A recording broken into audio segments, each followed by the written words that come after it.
En este día quiero hablarte sobre el temor. La Biblia tiene mucho que hablar acerca de este tema y nos dice que hay dos tipos de temor. El primer tipo de temor es bueno, es un temor que debe ser fomentado, que es el temor a Dios. El segundo temor es un temor nocivo que debe de ser conquistado, porque nos neutraliza, nos paraliza, es algo que no nos deja avanzar hacia nuestro destino espiritual. Lo primero que dice aquí la palabra del Señor es que el temor del Señor es el principio para poder alcanzar la sabiduría. Eso es lo que dice Salmos capítulo 111 en el versículo 10. Dice, el principio de la sabiduría, o sea, el fundamento, la base de nuestra sabiduría es precisamente el temor de Jehová. Dice, buen entendimiento tienen todos los que practican sus mandamientos. Escucha, todos los que se recitan en sus mandamientos tienen un buen entendimiento. Y dice que la honra del Señor permanece para siempre. En Proverbios capítulo 1 versículo 7 dice, el principio, vuelve nuevamente a mencionar la base, el comienzo para poder obtener la sabiduría. Dice, el principio de la sabiduría es el temor a Jehová. Ahora dice, los insensatos desprecian la sabiduría y desprecian también la enseñanza. Pero aquellos que temen al Señor, aquellos que reverencian lo que es Dios y lo que significan para ellos, pueden alcanzar una sabiduría que no te la da este mundo ni las universidades de este mundo, sino solamente proviene de la presencia del Señor. Proverbios 2:5, entonces entenderás el temor de Jehová y hallarás el conocimiento y hallarás la sabiduría. Ninguna persona que le pida sabiduría a Dios en pecado o haciendo cosas erróneas o apartado independientemente de Dios la puede recibir. Tú puedes ir a la escuela y recibir sabiduría, puedes leer libros y adquirir conocimiento, pero la sabiduría, que es la sabiduría espiritual, la que prevalece por encima de toda la sabiduría de los hombres, proviene de Dios. Dice que esto solamente se puede alcanzar a través del temor de Dios. Ahora, también el temor de Dios es la base para nuestro compañerismo en nuestra labor ministerial. Efesios capítulo 5 versículo 21 dice, someteos los unos a los otros en el temor de Dios. Si nosotros primeramente no nos sometemos a Dios, se nos va a hacer sumamente difícil poder someternos los unos a los otros. Es donde vienen los pleitos, donde viene la ira, donde vienen las contiendas, donde vienen esas desavenencias en las iglesias, en los ministerios, porque falta el temor de Dios. El temor de Dios está ausente, pero cuando el temor de Dios permanece en nuestra vida, se nos va a hacer fácil pues someternos al liderazgo que está sobre nosotros.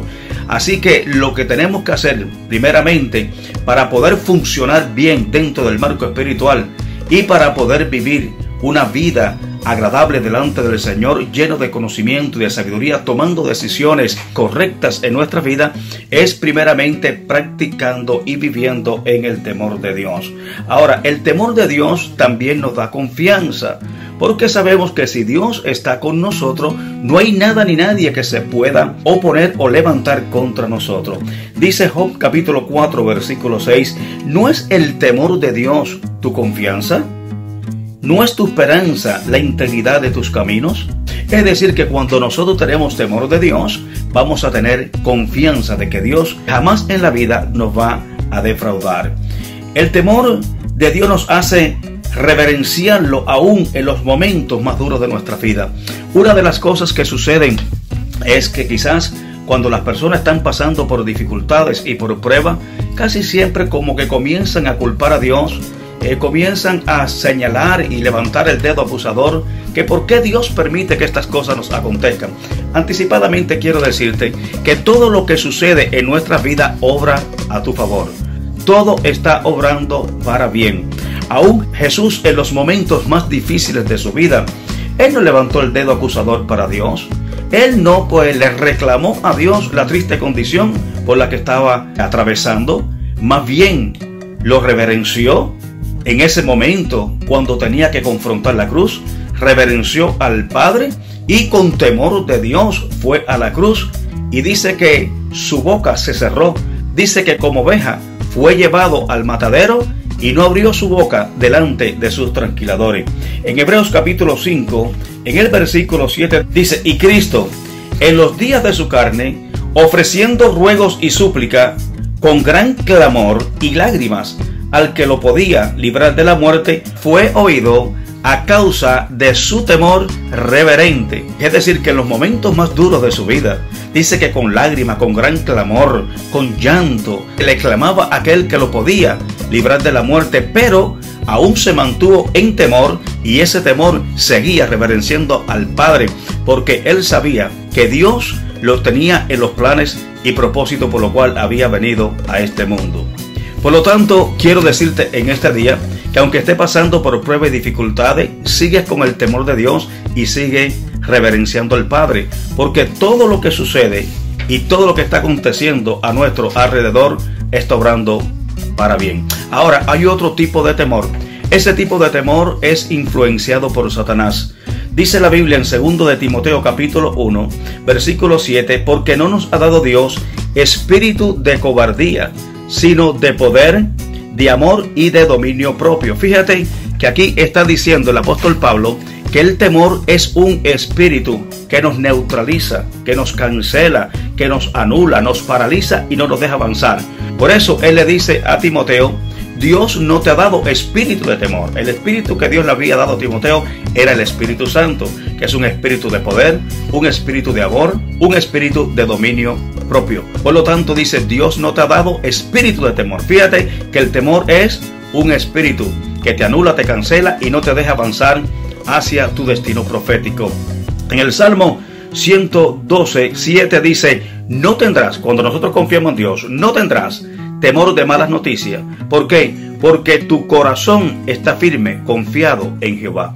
Cuando tenemos confianza en Dios, dice la palabra del Señor, que podemos acostarnos y dormir en paz, porque sabemos que la paz de Dios sustenta nuestros corazones. En paz me acostaré y asimismo dormiré, porque solamente tú, Jehová, nos hace dormir confiado.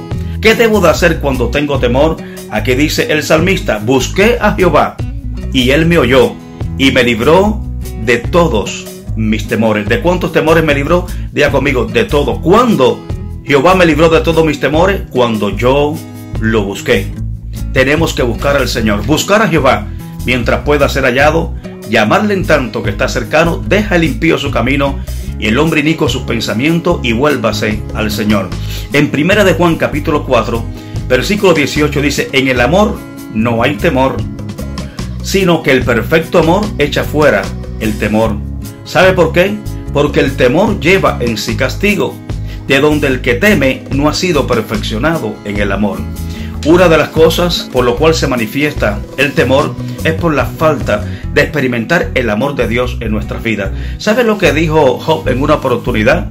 Lo que yo temía es lo que me ha sobrevenido. ¿Sabe por qué?